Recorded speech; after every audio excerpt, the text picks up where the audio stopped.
Tere! Sooviksin oma tänase loengu pidada teemal vaba tahe.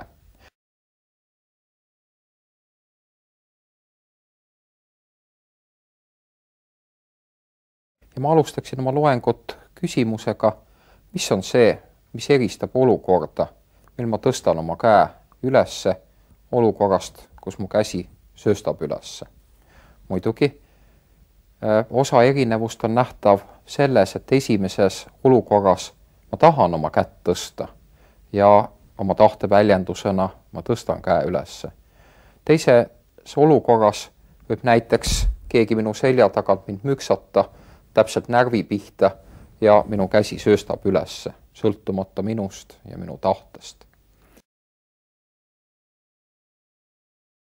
Raamat näiteks, mille ma üles tõstan ja alla kukutan, ei ole vaba oma liikumissuunda valima. Kas meie inimesed oleme enamal määral vabad kui see raamat?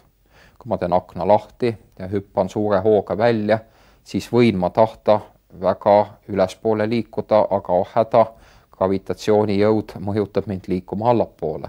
Ja kui tugevasti ma ka ei sooviks, see ei muuda mitte midagi minu liikumises.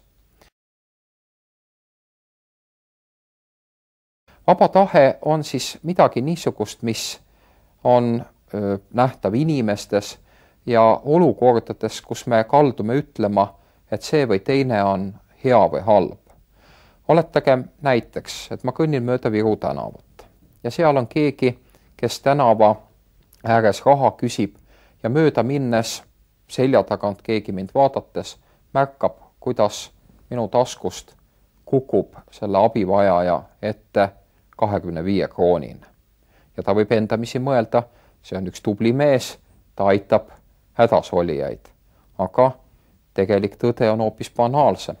Ma otsisin oma taskust taskurätti ja nii ootamatult, et see raha lihtsalt kukkus õigel hetkel õige inimese ette.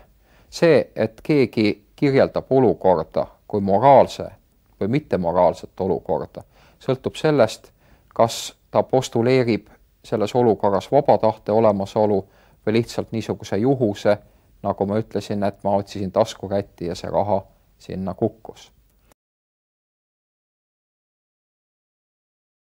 Mis on siis vaba tahe ja mille poolest vaba tahe erineb tahtest? Tahe, see on soov, tung, püüd teha midagi või püüd midagi mitte teha.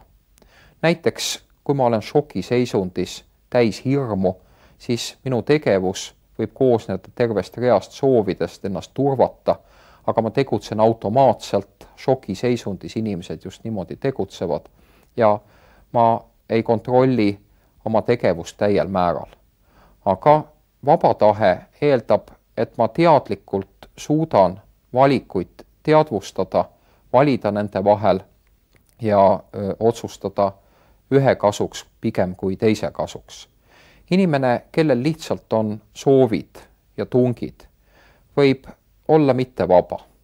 Aga sellisel juhul me ei räägiks sellest inimesest kui vabast inimesest. Ja inimene, kelle soovid ja tungid teda juhivad, kusjuures need soovid ja tungid on ise tekitatud teatud protsesside poolt, olgu selleks siis füsioloogilised või neuroloogilised protsessid, see inimene ei erineks sugugi sellest raamatust, mida ma praegu käes hoian ja selle raamatu liikumise vallandub minu tahe, aga mitte selle raamatu tahe. Aga mida siis peab silmas näiteks kohtunik, kui ta kohtuotsust langetades ütleb, sa oled halb ja kuri mees, ma mõistan sind vangi 10 aastaks, sest sa oled teinud neid ja neid kuritegusid. Ma arvan, kohtunik, isegi kui ta ei ole teadlik oma arutluskäigu sügavamatest tagamaadest, ometi mõtleb selliselt. See mees oli vaba tegema seda, aga ta tegi seda. Sul oli vabadus teha head, aga sa tegid halba. Võiks küsida, mis siis on vaba tahe? Vaba tahe, saaks seda määratleda niimoodi, on võimalus valida alternatiivide vahel ja minu valikut ei mõjuta mitte keegi ja mitte miski peale minu enese. Loomulikult me ei ela maailmas isoleeritult. Minu ihad, minu soovid, teised inimesed, minu haridus, kultuuriline taust, kõik nad just nagu 1000 häälse koorina on minu ümber ja sosistavad, tee seda, aga see jäta tegemata. Aga mina kui vaba isik valin üht või jätan teise valimata. Ja kui minu vabaduse määr on ka väga piiratud, siis vähemasti minu vabadus ilmutab ennast soovis midagi teha. Mõnikord minu vaba tahe, minu vaba tahte akt väljendub teos ja mõnikord see teos ei väljendu. Kui ma tõstan selle raamatu ühelt tooli käetoalt teisele, siis ma kõigepealt tegin seda selliselt, et ma soovisin seda raamatut tõsta ja teiseks ma tõssin. Aga oletagem, et keegi on minu käed kinni sidunud ja ma tahan seda raamatut tagasi tõsta. Ma olen oma tahtes vaba, aga asjaolud ei võimalda mul minu tahet realiseerida. Samamoodi saame öelda, et vaba tahe on midagi niisugust, mis mõnikord on eetiliselt pingestatud. Tulgem tagasi selle esimese näite juurde, kus ma tõssin oma raamatut vasakult käelt paremale käele. Ja oletagem, et ma teen seda samma.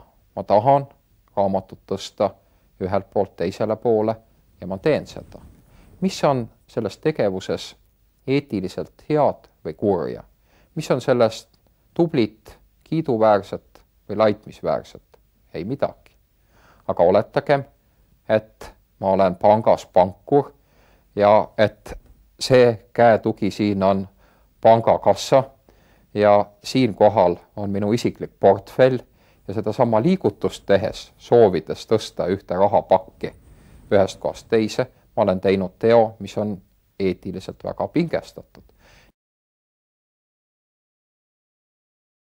Niisiis me märkame, et maailm sisaldab olendeid, kellel on vaba tahe ja teiseks, et mõnikord need vaba tahte aktid väljenduvad tegudes ja et mõnikord üks osa nendest tegudest, mida ma vaba tahte alusel teen, on kas moraalselt head või halvad.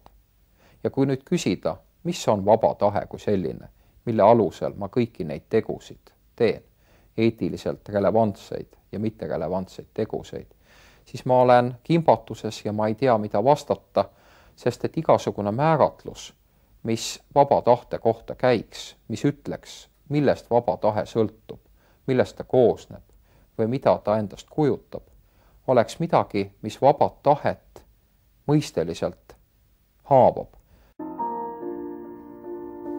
Vaba tahe, nii raske kui teda määratleda ka ei oleks, on ometi nähtav arutlustes, millega me inimesi hindame nii juriidilistes arutlustes kui moraalsetes arutlustes.